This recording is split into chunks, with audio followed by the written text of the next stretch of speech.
So now it's evolved from this one-man show to this research organization. We have about 25 people in staff and about 100, 120 volunteers.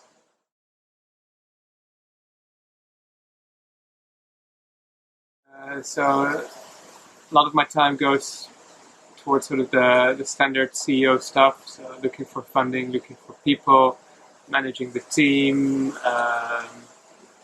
and strategy. At the same time, I still really try to be involved with the engineering and the concept development, because yeah, I really enjoy thinking up new ideas. Mm-hmm.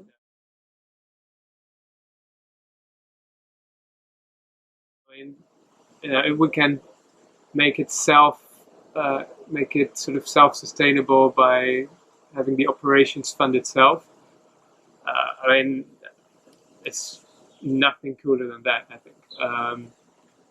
So, and really, I can actually show you in my hotel room. We have some of these samples that are made out of ocean plastic, and really the quality is quite amazing. It's like 80% of new plastic, which is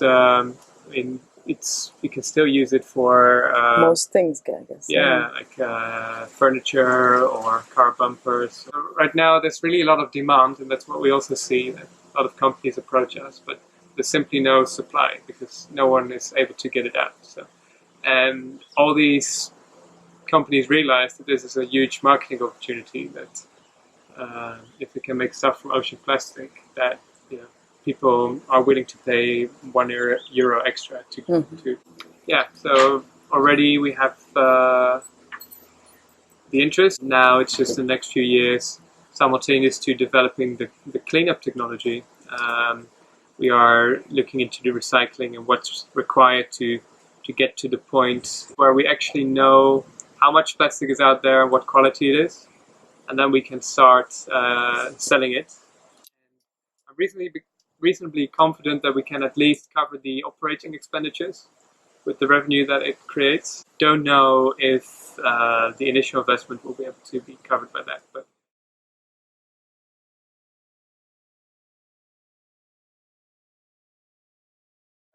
earlier this year, we came to the realization that we simply do not yet know enough about the Great Pacific Garbage Patch, because we know we can clean up about half of it, but the question was half of what? How many tons of plastic is out there?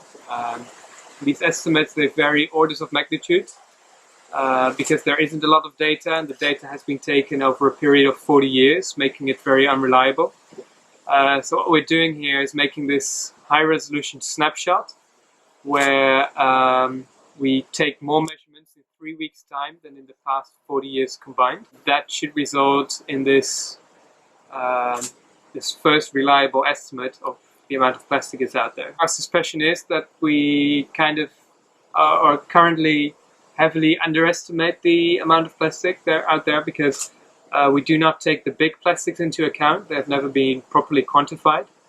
And you cannot do this over satellite also? No, because it's not really a patch, so it's really dispersed. So, but we do use aerial surveys. So this mothership, it's fitted with this blimp, so like an aerial balloon fitted with a camera pointing downwards.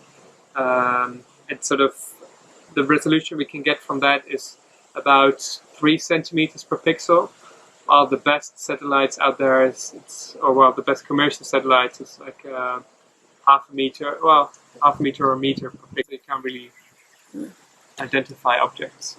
During this expedition, we'll probably catch about 10 million pieces of plastic. Take 60,000 aerial photographs, 1,000 of those sighting surveys logged with the Ocean Cleanup app, which we obviously should have called the Ocean Clean app, but there's a missed opportunity there.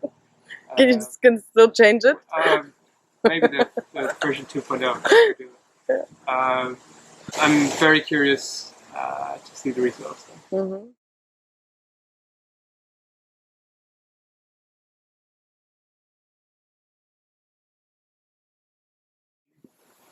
technology development or just invention is a constant process of solving problems,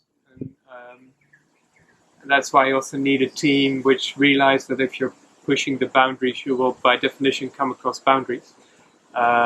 So it's a constant sort of struggle of one problem to the next, and hopefully we can, one day there will be this final problem, and if we can solve that, then we will succeed.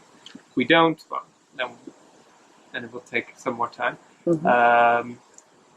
But yeah, and obviously the concept changed, not in its fundamentals, but in the details for sure. I think the only idea that doesn't evolve is a dead idea. Mm-hmm. So if you look at the original TED Talk, it looked rather different compared to What's what happening we are now? today. But still, it's the same thing with the at its core that it's sort of this passive cleanup. Using these floating barriers to concentrate the plastic. It's still, everything points at that is the best approach, and that remains sort of the fundamental to what we develop. Mm-hmm.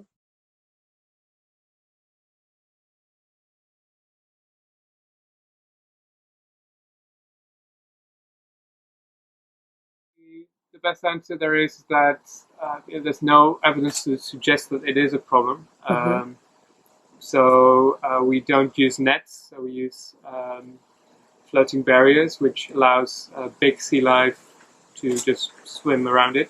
And plankton is basically passively taken away by the current underneath it because it's neutrally buoyant. So really going down to the fundamental principles, really the physics is in our favor.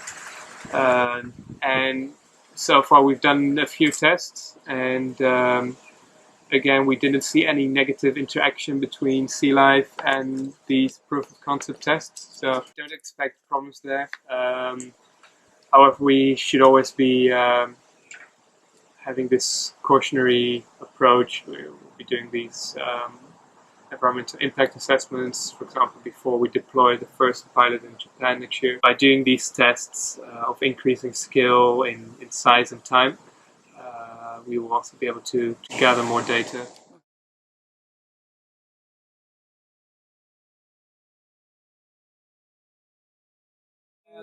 Well, it's a work in progress.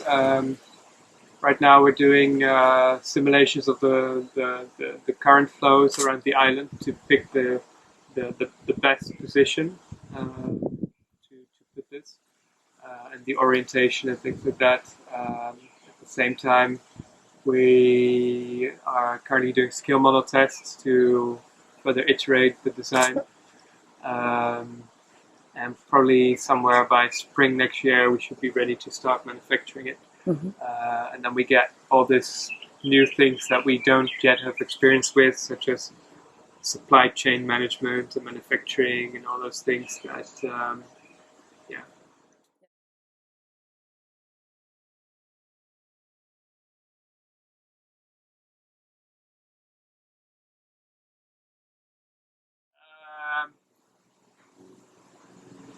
Well, it's at least worth trying. I can't predict the future. I'm very much an optimist. Yeah, people I think now come to realize that the people involved with the environment and conservation have always had this sort of negative bias towards technology because they see it as the cause of the problem. So we shouldn't. We should change the system or something like that. It's sort of a phrase you often hear. I think that technology is inherently neutral and is simply an extension of human capability.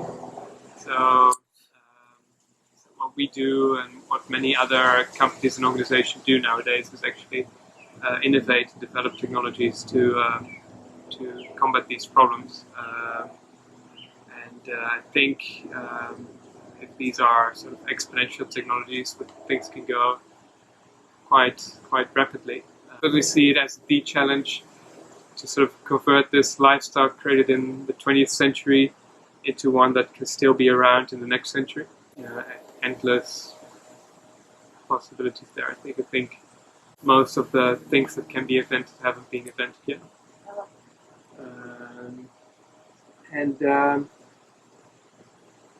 Yeah, let's see.